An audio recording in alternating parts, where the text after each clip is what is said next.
ಪರಪ್ಪನ ಅಗ್ರಹಾರದಲ್ಲಿರುವಂತಹ ಕೊಲೆ ಪ್ರಕರಣದ ಪ್ರಮುಖ ಆರೋಪಿ ದರ್ಶನ್ ಮನೆ ಊಟಕ್ಕಾಗಿ ಅರ್ಜಿಯನ್ನು ಸಲ್ಲಿಸಿದರು. ಅದು ಮ್ಯಾಜಿಸ್ಟ್ರೇಟ್ ಕೋರ್ಟ್ನಲ್ಲಿ ವಿಚಾರಣೆಗೆ ಬಂದಿರುವಂಥದ್ದು. ಜೈಲಿನಲ್ಲಿರುವಂತಹ ನಟ ದರ್ಶನ್ ಅವರ ಮನೆ ಊಟದ ಭವಿಷ್ಯ ನಿರ್ಧಾರವಾಗುತ್ತೆ. ದರ್ಶನ್ ಆರೋಗ್ಯ ಸ್ಥಿತಿಯ ಬಗ್ಗೆ ವರದಿಯನ್ನು ಕೊಟ್ಟಿದ್ದಾರೆ ಜೈಲಾಧಿಕಾರಿಗಳು. ದರ್ಶನ್ಗೆ ಜೈಲಿನಲ್ಲಿ ಊಟ ಜೀರ್ಣ ಆಗ್ತಾ ಇಲ್ಲ ಅಂತ ಕೂಡ ಅದರಲ್ಲಿ ಉಲ್ಲೇಖಿಸಲಾಗಿದೆ. ದರ್ಶನ್ ಅತಿಸಾರ ಭೇದಿಯಿಂದ ಬಳಲ್ತಾ ಇದ್ದಾರೆ. ದರ್ಶನ್ ಪರ ವಕೀಲ ರಾಘವೇಂದ್ರ ಅವರು ವಾದವನ್ನ ಮಂಡಿಸ್ತಾ ಇದ್ದಾರೆ.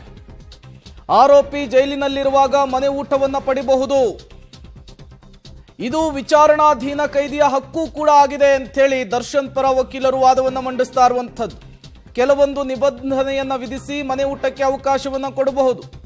ಮನೆಯಿಂದ ಹಾಸಿಗೆ, ಪುಸ್ತಕ, ಊಟ ಪಡೆಯುವಂತಹ ಅವಕಾಶ ಇದೆ. ದರ್ಶನ್ ಪರ ವಕೀಲರು ರಾಘವೇಂದ್ರ ವಾದವನ್ನ ಮಂಡಿಸ್ತಾ ಇದ್ದಾರೆ.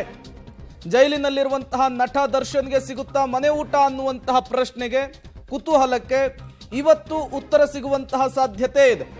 ಮೊದಲು ಹೈಕೋರ್ಟ್ನ ಏಕಸದಸ್ಯ ಪೀಠ ಈ ವಿಚಾರಕ್ಕೆ ಸಂಬಂಧಪಟ್ಟಂತೆ ವಿಚಾರಣೆಯನ್ನು ನಡೆಸಿತು. ಅದಾದ ಮೇಲೆ ಅದನ್ನ ಮ್ಯಾಜಿಸ್ಟ್ರೇಟ್ ಕೋರ್ಟ್ಗೆ ವರ್ಗಾವಣೆಯನ್ನು ಮಾಡಲಾಯಿತು. ಇದಕ್ಕೆ special public prosecutor Prasanna Kumar ಅವರು ತೀವ್ರ ವಿರೋಧವನ್ನು ವ್ಯಕ್ತಪಡಿಸಿದ್ದಾರೆ. ವಾದವನ್ನು ಮಾಡುವ ಮೂಲಕ ಯಾವುದೇ ಕಾರಣಕ್ಕೂ ಮನೆ ಊಟಕ್ಕೆ ಅವಕಾಶ ಕೊಡಬಾರ್ದು, ದರ್ಶನ್ ಅವರಿಗೆ ಮನೆ ಊಟಕ್ಕೆ ಅವಕಾಶ ಕೊಟ್ಟರೆ ಬೇರೆ ಬೇರೆ ಕೈದಿಗಳು, ವಿಚಾರಣಾಧೀನ ಕೈದಿಗಳು ಕೂಡ ನಮಗೆ ಮನೆ ಊಟ ಕೊಡಬೇಕು ಅಂತೇಳಿ ಪಟ್ಟನ ಹಿಡಿತಾರೆ ಅನ್ನುವಂತಹ ವಾದವನ್ನು ಮಂಡಿಸಿದರು. ಬಟ್ ದರ್ಶನ್ ಪರ ವಕೀಲರು ಕರ್ನಾಟಕ ಬಂಧಿ ಕಾಯ್ದೆ 1963ರ ಕಲಂ 30ರ ಅನುಸಾರ ವಿಚಾರಣಾಧೀನ ಕೈದಿ ಮನೆಯಿಂದ ಆಹಾರ, ಹಾಸಿಗೆ, ಪುಸ್ತಕವನ್ನು ಪಡೀಲಿಕ್ಕೆ ಅರ್ಹನಾಗಿರ್ತಾನೆ. ಹಾಗಾಗಿ ಅವರ ಆರೋಗ್ಯದಲ್ಲಿ ಸಮಸ್ಯೆ ಕಾಣಿಸಿಕೊಂಡಿರೋದ್ರಿಂದ ಅವರಿಗೆ ಮನೆ ಊಟಕ್ಕೆ ಅವಕಾಶವನ್ನು ಕಲ್ಪಿಸಿಕೊಡಬೇಕು ಅಂಥೇಳಿ ವಾದವನ್ನ ಮಂಡಿಸ್ತಾ ಇದ್ದಾರೆ. ಈ ಎಲ್ಲ ಬೆಳವಣಿಗೆಗಳ ನಡುವೆ ಕೋರ್ಟ್ ದರ್ಶನ್ ಅವರ ಆರೋಗ್ಯಕ್ಕೆ ಸಂಬಂಧಪಟ್ಟಂತೆ ಜೈಲಾಧಿಕಾರಿಗಳಿಂದ ಮಾಹಿತಿಯನ್ನ ಕೇಳಿತ್ತು. ಅದು ಈಗ ಇಮೇಲ್ ಮೂಲಕ ನ್ಯಾಯಾಧೀಶರನ್ನ ತಲುಪಿರುವಂತಹದ್ದು. ಅಲ್ಲಿ ಜೈಲಾಧಿಕಾರಿಗಳು ಏನನ್ನ ಉಲ್ಲೇಖಿಸಿರ್ತಾರೆ ಅದು ಈಗ ತುಂಬಾನೇ ಪ್ರಮುಖವಾಗುತ್ತೆ ದರ್ಶನ್ ಅವರ ಮನೆ ಊಟದ ವಿಚಾರಕ್ಕೆ. ಜೈಲಿನಲ್ಲಿರುವಂತಹ ಆರೋಪಿಗಳು ತಮ್ಮದೇ ವೆಚ್ಚದಲ್ಲಿ ಊಟವನ್ನು ಪಡಿಬಹುದು. ಮರಣ ದಂಡನೆ ಹೊಂದಿದಂತಹ ಆರೋಪಿಗೂ ಕೂಡ ಮನೆ ಊಟ ಪಡಿಲಿಕ್ಕೆ ಅವಕಾಶವಿದೆ.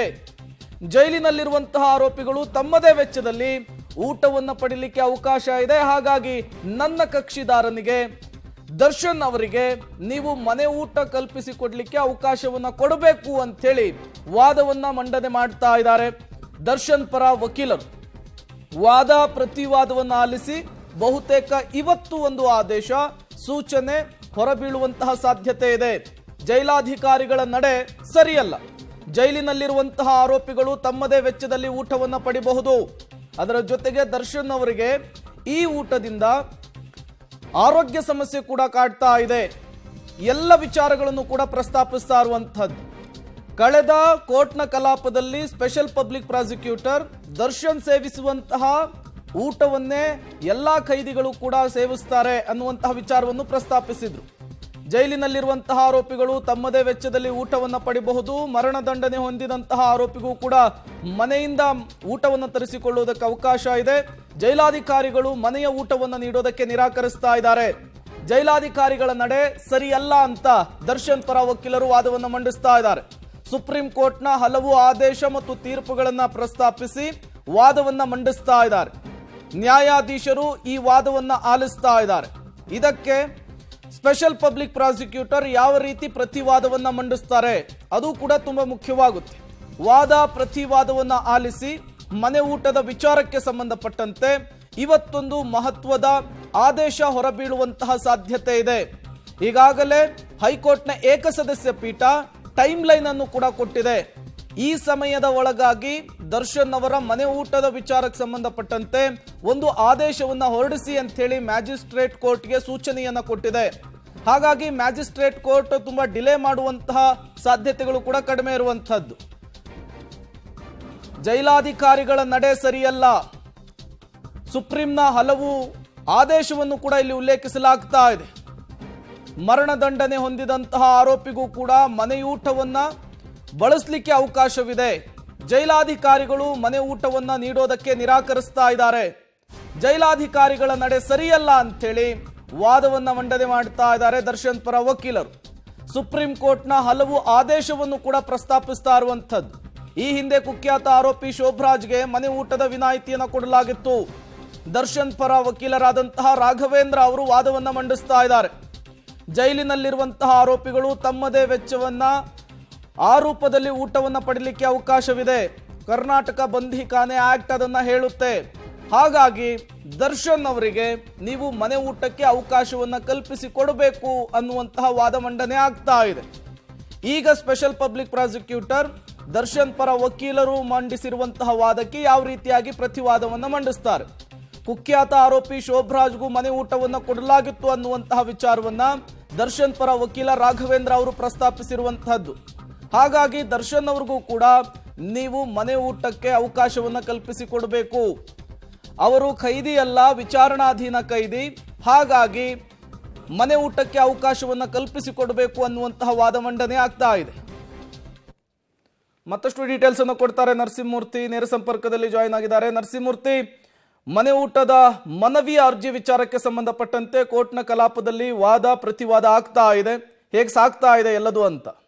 ಪ್ರೇಮ್, ಮ್ಯಾಜಿಸ್ಟ್ರೇಟ್ ಕೋರ್ಟ್ನಲ್ಲಿ ದರ್ಶನ್ಗೆ ಜೈಲೂಟ ಹೋಗ್ತಿಲ್ಲ, ಹೀಗಾಗಿ ಮನೆ ಊಟಕ್ಕೆ ಅವಕಾಶವನ್ನು ಮಾಡಿಕೊಡಬೇಕು ಅನ್ನೋ ನಿಟ್ಟಿನಲ್ಲಿ ಇದೀಗ ದರ್ಶನ್ ಪರ ವಕೀಲರು ರಾಘವೇಂದ್ರ ಅವರು ವಾದವನ್ನು ಮಂಡನೆ ಮಾಡ್ತಿದ್ದಾರೆ. ಅದಕ್ಕೂ ಮೊದಲು ಇವತ್ತು 2:30ಕ್ಕೆ ಆಕ್ಷೇಪಣೆಯನ್ನು ಸಲ್ಲಿಸೋದಕ್ಕೆ SPP ಅವರಿಗೆ ಅವಕಾಶವನ್ನು ಮಾಡಿಕೊಡಲಾಗಿತ್ತು. ಹೀಗಾಗಿ SPP ಪ್ರಸನ್ನ ಕುಮಾರ್ ಜೈಲೂಟವನ್ನು ಅದೇ ಕಾಯಂ ಮಾಡಬೇಕು, ಮನೆ ಊಟವನ್ನು ಕೊಡಬಾರ್ದು ಅನ್ನೋ ನಿಟ್ಟಿನಲ್ಲಿ ಒಂದಷ್ಟು ಅಂಶಗಳನ್ನು ಇಟ್ಕೊಂಡು ಆಕ್ಷೇಪಣೆಯನ್ನು ಸಲ್ಲಿಸುವ ಕೆಲಸವನ್ನು ಮಾಡಿದರು. ಇದೀಗ ದರ್ಶನ್ ಪರ ವಕೀಲ ರಾಘವೇಂದ್ರ ವಾದವನ್ನು ಮಂಡನೆ ಮಾಡ್ತಿದ್ದಾರೆ, ಪ್ರಬಲವಾಗಿ ವಾದವನ್ನು ಮಂಡನೆ ಮಾಡ್ತಿದ್ದಾರೆ. ಜೈಲು ಮ್ಯಾನ್ಯುಯಲ್ 30ರ ಪ್ರಕಾರ ಇವರು ವಿಚಾರಣಾಧೀನ ಖೈದಿ, ಹೀಗಾಗಿ ಮನೆ ಊಟಕ್ಕೆ ಅವಕಾಶ ಇದೆ. ಮನೆ ಊಟ, ಅದ್ರ ಜೊತೆಗೆ ಹಾಸಿಗೆ, ದಿಂಬು, ಪುಸ್ತಕ, ಕತ್ತರಿ ಇವುಗಳನ್ನು ಹೊಂದೋದಕ್ಕೆ ಅವಕಾಶ ಇದೆ. ಈ ಹಿಂದೆ ಹಲವಾರು ನಿದರ್ಶನಗಳಲ್ಲಿ ಸುಪ್ರೀಂ ಕೋರ್ಟ್ ಸಹ ಈ ರೀತಿಯಾದಂತಹ ತೀರ್ಪುಗಳನ್ನು ಕೊಟ್ಟಿದೆ. ಅದಲ್ಲದೆ ಖ್ಯಾತ ಆರೋಪವನ್ನು ಹೊತ್ತಿದಂತಹ ವ್ಯಕ್ತಿ, ಅಪರಾಧವನ್ನು ಮಾಡಿದಂತಹ ವ್ಯಕ್ತಿ ಚಾರ್ಲ್ಸ್ ಶೋಭರಾಜ್, ಆತನಿಗೂ ಕೂಡ ಇದೇ ರೀತಿಯಾದಂತಹ ಒಂದು ಅವಕಾಶವನ್ನು ಮಾಡಿಕೊಡುವ ಕೆಲಸವನ್ನು ಕೋರ್ಟ್ ಮಾಡಿದೆ. ಹೀಗಾಗಿ ದರ್ಶನ್ ವಿಚಾರಣಾಧೀನ ಖೈದಿ ಅಷ್ಟೇ, ಇನ್ನೂ ಕೂಡ ಆತನ ಮೇಲೆ ಅಪರಾಧ ಅನ್ನೋದು ಸಾಬೀತಾಗಿಲ್ಲ. ಕೆಲವೊಮ್ಮೆ ಯಾರು ಈ ರೀತಿಯಾಗಿ ಕನ್ವಿಕ್ಷನ್ಗೆ ಒಳಗಾಗಿರ್ತಕ್ಕಂತಹ ಅಪರಾಧಿಗಳಿರ್ತಾರೋ ಅಂಥವ್ರಿಗೂ ಸಹ ಮನೆ ಊಟವನ್ನು ಹೊಂದೋದಕ್ಕೆ ಅವಕಾಶ ಇದೆ. ದರ್ಶನ್ಗೆ ಜೈಲು ಸೇರಿದ ಬಳಿಕ ಅತಿಸಾರ ಮತ್ತು ಬೇದಿಯಾಗಿದೆ, ಹೀಗಾಗಿ ಜೈಲೂಟ ಹೋಗ್ತಿಲ್ಲ. ಮತ್ತು ಜೈಲಾಧಿಕಾರಿಗಳು ಯಾವ ರಿಪೋರ್ಟ್ ಕೊಟ್ಟಿದ್ದಾರೋ ಅದು ನಮಗೆ ಅದು ಸಂಬಂಧವಿಲ್ಲ, ಆದರೆ ಇವರಿಗೆ ಮನೆ ಊಟ ಬೇಕಾಗಿದೆ, ಇದಕ್ಕೆ ಅವಕಾಶ ಇದೆ ಕಾನೂನಿನಲ್ಲಿ, ಹೀಗಾಗಿ ಅವಕಾಶವನ್ನು ಮಾಡಿಕೊಡಿ ಅನ್ನೋ ನಿಟ್ಟಿನಲ್ಲಿ ಪ್ರಬಲವಾಗಿ ವಾದವನ್ನು ಮಂಡನೆ ಮಾಡ್ತಿದ್ದಾರೆ. ಇನ್ನೂ ಕೂಡ ಇದಕ್ಕೆ ಕೌಂಟರ್ ಆಗಿ ಆಕ್ಷೇಪಣೆಯನ್ನು ಸಲ್ಲಿಸಿರ್ತಕ್ಕಂತಹ SPP ಪ್ರಸನ್ನ ಕುಮಾರ್ ಅವರು ಇನ್ನೂ ಪ್ರತಿವಾದವನ್ನು ಆರಂಭ ಮಾಡಿಲ್ಲ. ಇದೀಗ ಇವರ ವಾದ ಮುಗಿದ ಬಳಿಕ SPP ಅವರು ಕೂಡ ಯಾವ ಕಾರಣಕ್ಕೋಸ್ಕರ ಮನೆ ಊಟವನ್ನು ಕೊಡಬಾರ್ದು ಅನ್ನೋ ನಿಟ್ಟಿನಲ್ಲಿ ಅವರು ಕೂಡ ವಾದವನ್ನು ಮಂಡನೆ ಮಾಡಲಿದ್ದಾರೆ. ಅದಾದ ಬಳಿಕ ಮಾನ್ಯ ನ್ಯಾಯಾಧೀಶರು ತಮ್ಮ ತೀರ್ಪನ್ನು ರಿಸರ್ವ್ ಮಾಡಬಹುದು, ಅಥವಾ ನಾಳೆಗೋ ಅಥವಾ ಮತ್ತೊಂದು ದಿನಾಂಕಕ್ಕೋ ಮುಂದೂಡಿಕೆಯನ್ನ ಮಾಡಬಹುದು. ಪ್ರೇಮ್, ನರಸಿಂಹಮೂರ್ತಿ, ಈಗ ಜೈಲಾಧಿಕಾರಿಗಳು ಕೊಡುವಂತಹ ಹೆಲ್ತ್ ರಿಪೋರ್ಟ್ ದರ್ಶನ್ ಅವರಿಗೆ ಮನೆ ಊಟವನ್ನು ಕಲ್ಪಿಸುವಂತಹ ನಿಟ್ಟಿನಲ್ಲಿ ಎಷ್ಟು ಪಾತ್ರವನ್ನು ವಹಿಸುತ್ತೆ ಅಂತ? ಪ್ರೇಮ್, ಜೈಲಾಧಿಕಾರಿಗಳು ಇಮೇಲ್ ಮುಖಾಂತರ ಮಾನ್ಯ ನ್ಯಾಯಾಧೀಶರಿಗೆ ಇವರ ಹೆಲ್ತ್ ರಿಪೋರ್ಟ್ ಅನ್ನ ಸಲ್ಲಿಕೆ ಮಾಡುವ ಕೆಲಸವನ್ನ ಮಾಡಿದ್ದಾರೆ ಅನ್ನೋ ಮಾಹಿತಿಗಳು ಲಭ್ಯವಾಗ್ತಿದೆ. ಅಲ್ಲಿಗೆ ಅಂದ್ರೆ ಪ್ರತಿದಿನ ಜೈಲಿನಲ್ಲಿ ಇರ್ತಕ್ಕಂತಹ ಎಲ್ಲ ವಿಚಾರಣಾಧೀನ ಖೈದಿಗಳು, ಹಾಗೆ ಕನ್ವಿಕ್ಷನ್ಗೆ ಒಳಗಾಗಿರ್ತಕ್ಕಂಥ ಖೈದಿಗಳು, ಈ ಎಲ್ರಿಗೂ ಕೂಡ ಜೈಲಿನ ನಿಯಮಾನುಸಾರ ಯಾವ್ಯಾವ ದಿನ ಯಾವ್ಯಾವ ಆಹಾರವನ್ನು ಒದಗಿಸಲಾಗ್ತಿದೆ, ಎಷ್ಟು ಗ್ರಾಮ್ ಆಹಾರವನ್ನು ಒದಗಿಸಲಾಗ್ತಿದೆ, ಸೋಮವಾರ ಯಾವ ಫುಡ್ಡನ್ನು ಕೊಡ್ತೀವಿ, ಮಂಗಳವಾರ ಯಾವ ಫುಡ್ಡನ್ನು ಕೊಡ್ತೀವಿ, ಹೀಗೆ ಪ್ರತಿದಿನದ ಲೆಕ್ಕವನ್ನು ಹಿಡಿದು ಮತ್ತೆ ಯಾರಿಗೆ ಆರೋಗ್ಯ ಕೆಟ್ಟಂತಹ ಸಂದರ್ಭದಲ್ಲಿ ಅಲ್ಲೇ ಜೈಲಿನ ಆಸ್ಪತ್ರೆಯಲ್ಲಿ ತೋರಿಸುವ ವ್ಯವಸ್ಥೆಯನ್ನ, ಚಿಕಿತ್ಸೆಯನ್ನು ಸಹ ಮಾಡ್ತಿದ್ದೀವಿ. ಜೈಲಿನಲ್ಲಿ ತಯಾರಾದಂತಹ ಊಟದ ಗುಣಮಟ್ಟ ಏನಿದೆ ಅದ್ರ ಬಗ್ಗೆ ಕೂಡ ರಿಪೋರ್ಟ್ನಲ್ಲಿ ಒಳಗೊಂಡಿರುತ್ತೆ. ಕಾರಣ ಪ್ರತಿದಿನ 4,000 ಖೈದಿಗಳು ಊಟವನ್ನು ಮಾಡ್ತಾರೆ ಅಂತ ಹೇಳಿದ್ರೆ ಅದಕ್ಕೆ ಎಚ್ಚರಿಕೆಯಿಂದ ನಾವು ಆ ಅಡುಗೆಯನ್ನು ತಯಾರು ಮಾಡುವ ಕೆಲಸವನ್ನ, ಅದಕ್ಕೆ ಬೇಕಾದಂತಹ ಸಾಮಗ್ರಿಗಳನ್ನು ತರಿಸುವ ಕೆಲಸವನ್ನ ಮಾಡಿರ್ತೀವಿ ಅನ್ನೋ ನಿಟ್ಟಿನಲ್ಲಿ ಇದೀಗ ಮುಚ್ಚಿದ ಲಕೋಟೆಯಲ್ಲಿ ಇಮೇಲ್ ಮುಖಾಂತರ ಮಾನ್ಯ ನ್ಯಾಯಾಧೀಶರಿಗೆ ವರದಿಯನ್ನ ಕೊಟ್ಟಿದ್ದಾರೆ. ಕಾರಣ ಇಷ್ಟೇ, ಯಾರಾದರೂ ಒಬ್ಬರಿಗೆ ಜೈಲೂಟಕ್ಕೆ ವಿನಾಯಿತಿಯನ್ನು ಕೊಟ್ಟು ಮನೆ ಊಟಕ್ಕೆ ಅವಕಾಶವನ್ನು ಕೊಟ್ಟಂತಹ ಸಂದರ್ಭದಲ್ಲಿ ಇತರ ವಿಚಾರಣಾಧೀನ ಖೈದಿಗಳು, ಇತರ ಆರೋಪಿಗಳು ಯಾರಿರ್ತಾರೋ ಜೈಲಿನಲ್ಲಿ ಅಂಥವರು ಕೂಡ ಇದೇ ರೀತಿಯಾದಂತಹ ಬೇಡಿಕೆಯನ್ನು ಮುಂದೆ ಸಲ್ಲಿಕೆ ಮಾಡಬಹುದು. ಹೀಗಾಗಿ ಕೊಡಬಾರ್ದು ಅನ್ನೋದು ಜೈಲಾಧಿಕಾರಿಗಳ ಇಂಟೆನ್ಷನ್ ಕೂಡ ಆಗಿರುತ್ತೆ. ಹೀಗಾಗಿ ಅದರ ಆಧಾರದ ಮೇಲೆ ಇದೀಗ SPP ಅವರು ಕೂಡ ಪ್ರಬಲವಾಗಿ ಪ್ರತಿವಾದವನ್ನು ಮಂಡನೆ ಮಾಡೋದಕ್ಕೆ ವೆಯ್ಟ್ ಮಾಡ್ತಿದ್ದಾರೆ. ಓಕೆ ನರಸಿಂಹಮೂರ್ತಿ, ಹಾಗೆ ಸಂಪರ್ಕದಲ್ಲಿರಿ, ಮತ್ತಷ್ಟು ಡೀಟೇಲ್ಸ್ ನಿಮ್ಮಿಂದ ಪಡಿತಾ ಹೋಗ್ತೀನಿ. ಮನೆ ಊಟಕ್ಕಾಗಿ ದರ್ಶನ್ ಮನವಿ ಅರ್ಜಿಯನ್ನ ಈಗ ಮ್ಯಾಜಿಸ್ಟ್ರೇಟ್ ಕೋರ್ಟ್ನಲ್ಲಿ ವಿಚಾರಣೆಗೆ ಕೈಗೆತ್ತಿಕೊಳ್ಳಲಾಗಿದೆ. ಜೈಲಾಧಿಕಾರಿಗಳ ನಡೆ ಸರಿಯಿಲ್ಲ ಅಂಥೇಳಿ ದರ್ಶನ್ ಪರ ವಕೀಲರು ವಾದವನ್ನ ಮಂಡಿಸ್ತಾ ಇದ್ದಾರೆ. ಸುಪ್ರೀಂ ಕೋರ್ಟ್ನ ಹಲವು ಆದೇಶಗಳನ್ನು ಉಲ್ಲೇಖಿಸಿ ದರ್ಶನ್ ಅವರಿಗೆ ಮನೆ ಊಟಕ್ಕೆ ಅವಕಾಶ ಕಲ್ಪಿಸಿಕೊಡಬೇಕು ಅಂಥೇಳಿ ಮನವಿಯನ್ನ ಮಾಡಿಕೊಳ್ತಾ ಇದ್ದಾರೆ. ದರ್ಶನ್ ಪರ ವಕೀಲ ರಾಘವೇಂದ್ರ ಅವರು ವಾದವನ್ನ ಮಂಡನೆ ಮಾಡ್ತಾ ಇರುವಂಥದ್ದು. ಈ ಹಿಂದೆ ಫಣೀಂದ್ರ ಅವರು ವಾದವನ್ನ ಮಂಡಿದ್ರು, ಇವತ್ತು ರಾಘವೇಂದ್ರ ಅವರು ವಾದವನ್ನ ಮಂಡಿಸ್ತಾ ಇದ್ದಾರೆ. ಜೈಲಿನಲ್ಲಿರುವಂತಹ ನಟ ದರ್ಶನ್ಗೆ ಸಿಗುತ್ತಾ ಮನೆ ಊಟ? ಬೆಂಗಳೂರಿನ ಮ್ಯಾಜಿಸ್ಟ್ರೇಟ್ ಕೋರ್ಟ್ನಲ್ಲಿ ಅರ್ಜಿ ವಿಚಾರಣೆ ಆಗ್ತಾ ಇದೆ. ದರ್ಶನ್ ಆರೋಗ್ಯದ ಸ್ಥಿತಿಯ ಬಗ್ಗೆ ವರದಿಯನ್ನು ಕೊಟ್ಟಿದ್ದಾರೆ ಜೈಲಾಧಿಕಾರಿಗಳು. ಜೈಲಿನಲ್ಲಿರುವಂತಹ ಆರೋಪಿಗಳು ತಮ್ಮದೇ ವೆಚ್ಚದಲ್ಲಿ ಊಟವನ್ನು ಪಡೆಯಲಿಕ್ಕೆ ಅವಕಾಶ ಇದೆ. ಮರಣದಂಡನೆ ಹೊಂದಿರುವಂತಹ ಆರೋಪಿಗೂ ಕೂಡ ಈ ಅವಕಾಶವಿದೆ. ಜೈಲಾಧಿಕಾರಿಗಳು ಮನೆ ಊಟವನ್ನು ನೀಡೋದಕ್ಕೆ ನಿರಾಕರಿಸ್ತಾ ಇದ್ದಾರೆ. ಇದು ಸರಿಯಲ್ಲ, ಜೈಲಾಧಿಕಾರಿಗಳ ನಡೆ ಸರಿಯಲ್ಲ ಅಂಥೇಳಿ ದರ್ಶನ್ ಪರ ವಕೀಲರು ವಾದವನ್ನು ಮಂಡಿಸ್ತಾ ಇರುವಂತಹದ್ದು. ಸುಪ್ರೀಂ ಕೋರ್ಟ್ನ ಹಲವು ಆದೇಶಗಳನ್ನ ಉಲ್ಲೇಖಿಸಿ ನಟ ದರ್ಶನ್ ಅವರಿಗೆ ಮನೆ ಊಟಕ್ಕೆ ಅವಕಾಶ ಕಲ್ಪಿಸಿಕೊಡಬೇಕು ಅಂಥೇಳಿ ದರ್ಶನ್ ಪರ ವಕೀಲರಾದಂತಹ ರಾಘವೇಂದ್ರ ಅವರು ವಾದವನ್ನು ಮಂಡಿಸ್ತಾ ಇದ್ದಾರೆ. ಹಾಗಾಗಿ ಈ ವಾದಕ್ಕೆ special public prosecutor Prasanna Kumar ಅವರ ಪ್ರತಿವಾದ ಏನಾಗಿರುತ್ತೆ, ಅದರ ಜೊತೆಗೆ ಜೈಲಾಧಿಕಾರಿಗಳು ಕಳುಹಿಸಿರುವಂತಹ ಆ ವರದಿ ದರ್ಶನ್ ಅವರಿಗೆ ಯಾವ ರೀತಿಯ ಆದೇಶವನ್ನು ಹೊರಡಿಸುತ್ತೆ ಅನ್ನುವಂತಹ ಪ್ರಶ್ನೆ. ನಟ ದರ್ಶನ್ ಅನ್ನುವಂತಹ ಕಾರಣಕ್ಕೆ ಅವಕಾಶವನ್ನ ಕೊಟ್ಟಿಲ್ಲ. ಜೈಲಾಧಿಕಾರಿಗಳ ವಿರುದ್ಧ ದರ್ಶನ್ ಪರ ವಕೀಲರು ಬೇಸರವನ್ನ ಹೊರಹಾಕ್ತಾ ಇದ್ದಾರೆ ನ್ಯಾಯಾಧೀಶರ ಎದುರು. ಜೈಲಿನಲ್ಲಿರುವಂತಹ ಆರೋಪಿಗೆ ಶಿಕ್ಷೆ ಆಗುವ ತನಕ ವಿನಾಯಿತಿಯನ್ನು ಪಡೆಯಲಿಕ್ಕೆ ಅವಕಾಶ ಇದೆ. ದರ್ಶನ್ ನಟ ಅನ್ನುವಂತಹ ಏಕೈಕ ಕಾರಣಕ್ಕೆ ಅವಕಾಶವನ್ನ ಕೊಡ್ತಾ ಇಲ್ಲ ಅಂಥೇಳಿ ಜೈಲಾಧಿಕಾರಿಗಳ ವಿರುದ್ಧ ಬೇಸರವನ್ನ ಹೊರಹಾಕ್ತಾ ಇದ್ದಾರೆ ದರ್ಶನ್ ಪರ ವಕೀಲರು. ವಾದ ಪ್ರತಿವಾದವನ್ನು ಆಲಿಸಿ ಒಂದು ಆದೇಶ ನ್ಯಾಯಾಧೀಶರಿಂದ ಹೊರಬರುತ್ತೆ. ಆ ಆದೇಶ ದರ್ಶನ್ ಅವರಿಗೆ ಗುಡ್ ನ್ಯೂಸ್ ಕೊಡುತ್ತಾ ಅಥವಾ ಮತ್ತೊಮ್ಮೆ ನಿರಾಸೆಯನ್ನ ಮಾಡುತ್ತಾ ಅನ್ನುವಂತಹ ಪ್ರಶ್ನೆ. ಕಾರಣ ದರ್ಶನ್ ಅರೆಸ್ಟ್ ಆಗಿ 1 ತಿಂಗಳಾಯ್ತು, 10 kg ತೂಕ ಕಡಿಮೆ ಆಗಿದೆ, ಜೈಲೂಟ ಹೋಗ್ತಾ ಇಲ್ಲ. ಹಾಗಾಗಿಯೇ ಅವರು ಮನೆ ಊಟಕ್ಕಾಗಿ ಮನವಿ ಅರ್ಜಿಯನ್ನ ಹಾಕಿರುವಂತಹದ್ದು. ಹೈಕೋರ್ಟ್ನ ಏಕಸದಸ್ಯ ಪೀಠ ಮ್ಯಾಜಿಸ್ಟ್ರೇಟ್ ಕೋರ್ಟ್ಗೆ ಅದನ್ನು ವರ್ಗಾವಣೆ ಮಾಡಿದೆ. ದರ್ಶನ್ ಪರ ವಕೀಲ ರಾಘವೇಂದ್ರ ಅವರ ವಾದ ಅಂತ್ಯವಾಗಿದೆ ಅನ್ನುವಂತಹ ಮಾಹಿತಿ ಸಿಗ್ತಾ ಇದೆ. ಈಗ special public prosecutor Prasanna Kumar ಅವರು ಪ್ರತಿವಾದವನ್ನ ಮಾಡಬೇಕಾಗುತ್ತೆ. ಯಾಕಾಗಿ ದರ್ಶನ್ ಅವರಿಗೆ ಊಟವನ್ನ ಕೊಡಬಾರ್ದು ಅಂತೇಳಿ ಈಗಾಗಲೇ ಜೈಲಾಧಿಕಾರಿಗಳ ರಿಪೋರ್ಟ್ ಕೂಡ ನ್ಯಾಯಾಧೀಶರ ಕೈ ಸೇರಿರುವಂತಹದ್ದು. ಮನೆ ಊಟ ಹಾಸಿಗೆ ನೀಡುವಂತೆ ದರ್ಶನ್ ಪರ ವಕೀಲರು ಮನವಿ ಮಾಡಿಕೊಂಡಿದ್ದಾರೆ.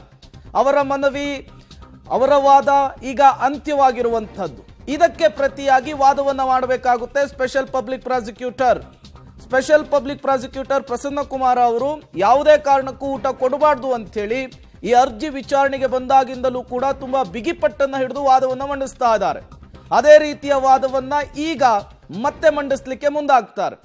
ಸ್ಪೆಷಲ್ ಪಬ್ಲಿಕ್ ಪ್ರಾಸಿಕ್ಯೂಟರ್ ಅವರ ಪ್ರತಿವಾದವನ್ನ ಗಮನಿಸಿ ನ್ಯಾಯಾಲಯ ಒಂದು ಆದೇಶವನ್ನ ಇವತ್ತೇ ಕೊಡುವಂತಹ ಸಾಧ್ಯತೆ ಇದೆ.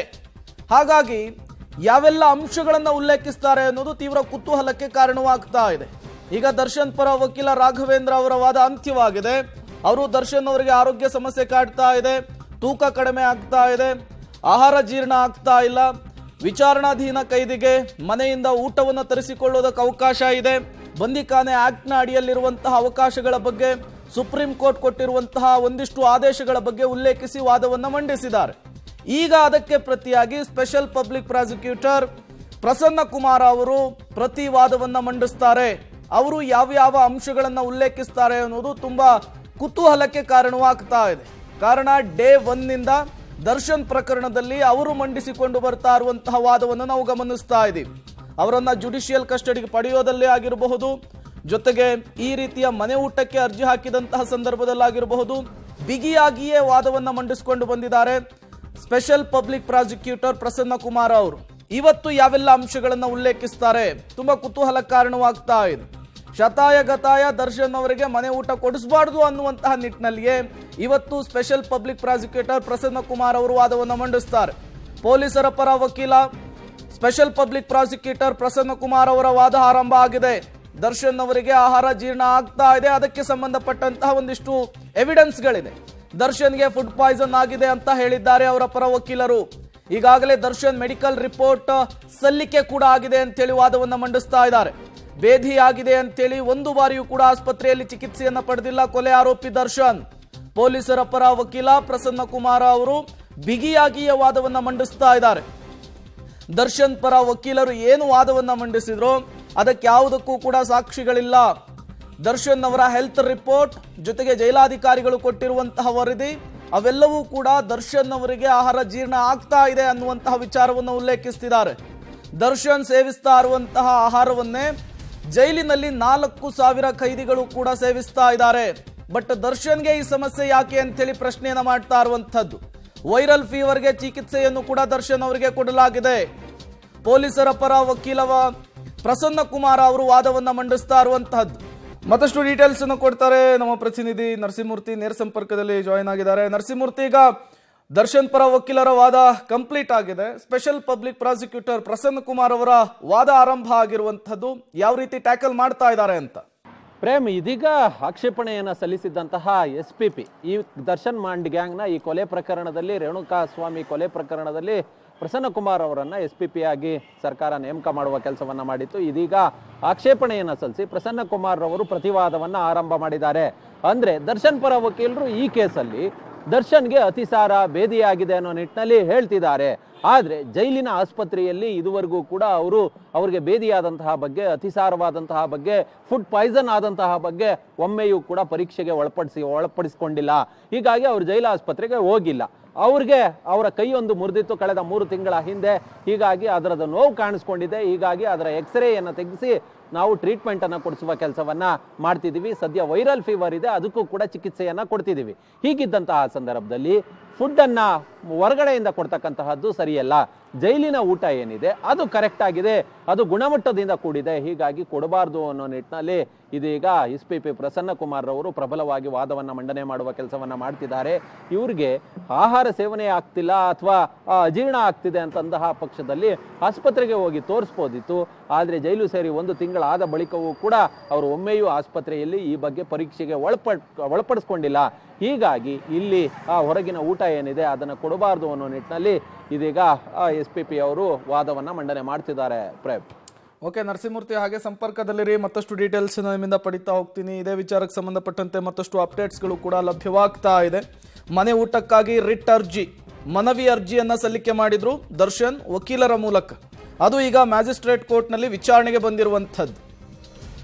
ದರ್ಶನ್ ಪರ ವಕೀಲರು ವಾದವನ್ನ ಮಾಡಿ ಮುಗಿಸಿದ್ದಾರೆ. ಈಗ ಪ್ರಸನ್ನ ಕುಮಾರ ಅವರು ಇದಕ್ಕೆ ಪ್ರತಿವಾದವನ್ನ ಮಂಡಿಸ್ತಾ ಇದ್ದಾರೆ. ವಾದ ಪ್ರತಿವಾದವನ್ನ ಆಲಿಸಿ ಒಂದು ಆದೇಶ ಹೊರಬೀಳುವಂತಹ ಸಾಧ್ಯತೆ ಇವತ್ತೇನೆ ಎದ್ದು ಕಾಣಿಸ್ತಾ ಇದೆ.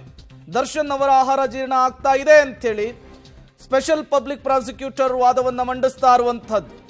ದರ್ಶನ್ ಅವರಿಗೆ ಬೇಧಿ ಆಗ್ತಾ ಇದೆ ಅನ್ನುವಂತಹ ವಿಚಾರಕ್ಕೆ, ಆಹಾರ ಜೀರ್ಣ ಆಗ್ತಾ ಇಲ್ಲ ಅನ್ನುವಂತಹ ವಿಚಾರಕ್ಕೆ ಇಲ್ಲಿಯವರೆಗೂ ಅವರು ಜೈಲಿನಲ್ಲಿ ಡಾಕ್ಟರ್ ಅನ್ನ ಕನ್ಸಲ್ಟ್ ಮಾಡಿಲ್ಲ ಅನ್ನುವಂತಹ ವಿಚಾರವನ್ನು ಕೂಡ ಪ್ರಸ್ತಾಪಿಸುತ್ತಿದ್ದಾರೆ. ಜೊತೆಗೆ ಜೈಲಾಧಿಕಾರಿಗಳು ಕೊಟ್ಟಿರುವಂತಹ ರಿಪೋರ್ಟ್ ಇದೆಯಲ್ಲ, ಅದು ದರ್ಶನ್ ಅವರಿಗೆ ಮನೆಯೂಟ ಕೊಡುವ ಭವಿಷ್ಯವನ್ನ ನಿರ್ಧರಿಸುವಂತಹ ಸಾಧ್ಯತೆ ಇದೆ. ಜೈಲಿನಲ್ಲಿರುವಂತಹ ರೋಗಿಗಳು ಆರೋಗ್ಯ ಸರಿ ಇಲ್ಲದೆ ಇದ್ರೆ ಡಾಕ್ಟರ್ ಅನ್ನ ಕನ್ಸಲ್ಟ್ ಮಾಡಲಾಗುತ್ತೆ, ಅವರಿಗೆ ವಿಶೇಷ ಊಟವನ್ನ ಕೊಡ್ಲಿಕ್ಕೆ ಅವಕಾಶವನ್ನ ಕೊಡಲಾಗುತ್ತೆ. ಆದ್ರೆ ಮನೆಯ ಊಟವನ್ನೇ ನೀಡಬೇಕು ಅಂತೇನಿಲ್ಲ ಅಂತೇಳಿ ಸ್ಪೆಷಲ್ ಪಬ್ಲಿಕ್ ಪ್ರಾಸಿಕ್ಯೂಟರ್ ವಾದವನ್ನ ಮಂಡಿಸ್ತಿದ್ದಾರೆ. ಜೈಲಿನಲ್ಲಿರುವಂತಹ ರೋಗಿಗಳು ಆರೋಗ್ಯ ಸರಿ ಇಲ್ಲ ಅಂದ್ರೆ, ಈಗ ದರ್ಶನ್ ಅವ್ರಿಗೂ ಕೂಡ ಅತಿಸಾರ ಆಗ್ತಾ ಇದೆ, ಬೇಧಿ ಆಗ್ತಾ ಇದೆ, ಜೀರ್ಣ ಆಗ್ತಾ ಇಲ್ಲ, ತೂಕ ಕಡಿಮೆ ಆಗ್ತಾ ಇದೆ ಅನ್ನುವಂತಹ ವಿಚಾರ. ಹಾಗಾಗಿ ಅವರಿಗೆ ಸಪರೇಟ್ ಆದಂತಹ ಅಡುಗೆ ಮಾಡಿಸ್ಲಿಕ್ಕೆ ಅವಕಾಶ ಇದೆ. ಆದ್ರೆ ಮನೆ ಊಟವನ್ನೇ ಕೊಡಬೇಕು ಅನ್ನುವಂಥದ್ದು ಎಲ್ಲೂ ಇಲ್ಲ ಅನ್ನೋದನ್ನ ಸ್ಪೆಷಲ್ ಪಬ್ಲಿಕ್ ಪ್ರಾಸಿಕ್ಯೂಟರ್ ವಾದವನ್ನ ಮಂಡಿಸ್ತಾ ಇರುವಂತಹದ್ದು. ಮನೆ ಊಟವನ್ನೇ ಕೊಡಬೇಕು ಅಂತೇಳಿ ಎಲ್ಲೂ ಕೂಡ ಉಲ್ಲೇಖವಿಲ್ಲ ಅಂತೇಳಿ ವಾದವನ್ನ ಮಂಡಿಸ್ತಾ ಇದ್ದಾರೆ. ವಾದ ಪ್ರತಿವಾದವನ್ನ ಆಲಿಸಿ ಕೆಲವೇ ಕ್ಷಣಗಳಲ್ಲಿ ಒಂದು ಆದೇಶ ಹೊರಬೀಳುವ ಸಾಧ್ಯತೆ ಇದೆ. ವಿಶೇಷ ಊಟವನ್ನ ನೀಡಬಹುದು, ಅದಕ್ಕೆ ನಮ್ಮ ಅಭ್ಯಂತರ ಏನು ಇಲ್ಲ ಅಂತ ಕೂಡ ವಾದವನ್ನ ಮಂಡಿಸ್ತಾ ಇರುವಂತಹದ್ದು. ಜೈಲಿನ ರೂಲ್ಸ್ ಪ್ರಕಾರ ಮನೆ ಊಟ ಅನ್ನೋದರ ಉಲ್ಲೇಖ ಎಲ್ಲೂ ಕೂಡ ಆಗಿಲ್ಲ. ಜೈಲಾಧಿಕಾರಿಗಳ ವರದಿಯನ್ನ ಉಲ್ಲೇಖಿಸಿ SPP ವಾದವನ್ನ ಮಾಡ್ತಾ ಇದ್ದಾರೆ. ಜೈಲಿನಲ್ಲಿರುವಂತಹ ರೋಗಿಗಳು ಒಂದು ವೇಳೆ ಆರೋಗ್ಯ ಸರಿ ಇಲ್ಲ ಅಂದ್ರೆ ಅವರಿಗೆ ವಿಶೇಷ ಊಟದ ಅವಕಾಶವನ್ನ ಮಾಡಿಕೊಡಬಹುದು. ದರ್ಶನ್ಗೂ ಕೂಡ ವಿಶೇಷ ಊಟದ ಅವಕಾಶವನ್ನ ಮಾಡಿಕೊಡಿ, ಅದಕ್ಕೆ ನಮ್ಮ ಅಭ್ಯಂತರ ಇಲ್ಲ ಅಂತೇಳಿ ವಾದವನ್ನ ಮಂಡಿಸ್ತಾ ಇರುವಂತಹದ್ದು.